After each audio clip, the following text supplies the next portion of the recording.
இல்ல பிரசாந்த் ஏங்க அண்ணா. எம்ஜிஆருக்கேங்க ரமேஷன் வந்திருக்காரு. இல்ல இல்ல என்ன பிரசாந்த் அண்ணா, இவங்க சொல்றாங்கல்ல வைஷ்ணவி நடிகை அப்படியே கம்பேர் பண்றாங்க. சரி உதயநிதி யாரு அப்ப? அத கேள்வி கேட்க இல்லங்க முடியுதா? இல்ல பண்ணி நான் என்ன கேக்குறேன்னா, நான் வந்து திமுக கார சார்பா கேக்குறேன். நான் திமுக உண்மையா சொல்றேன். அந்த கட்சிக்கு ரொம்ப தீவிரமா கொள்கை ரீதியா உழைக்கிறவங்க, உண்மையாலுமே பேஸ் லெவல்ல ஓட்டு வாங்கி தரவங்க இருக்காங்கல்ல, அவங்க எவ்வளவு பாடுபடுறாங்க தெரியுமா திமுகல?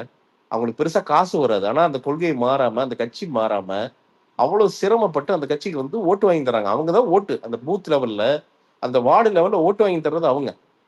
அவங்க எல்லாம் பண்ணாத இந்த வைஷ்ணவி என்ன பண்ணிடுச்சு அந்த பொண்ணு? நீ அந்த பொண்ணு வந்து ஒரு எல்லாரோட நிர்வாகி மாதிரி நிர்வாகியா வர்றது பிரச்சனை இல்ல.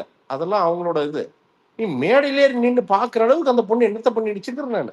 அவ்வளவு பெரிய ஒரு முப்பெரும் விழா 75 சின்னவரே மீட் பண்ணதுனே, சின்னவரே மீட் பண்ணுச்சு. அது ஆனா பாத்தீங்களா? இன்னைக்கு கவனிக்கல. இன்னைக்கு நீங்க ஒண்ணும் இல்ல. பிரசாந்த் இன்னைக்கு சொல்ற ஃபங்க்ஷன்ல சொல்றீங்களா? பக்கத்துல நின்னது இல்லைங்க. இன்னைக்கு நேத்து போயிட்டு செந்தில் பாலாஜி அண்ணன் அவர்களை பிறந்த நாள் நிமித்தமாக போய்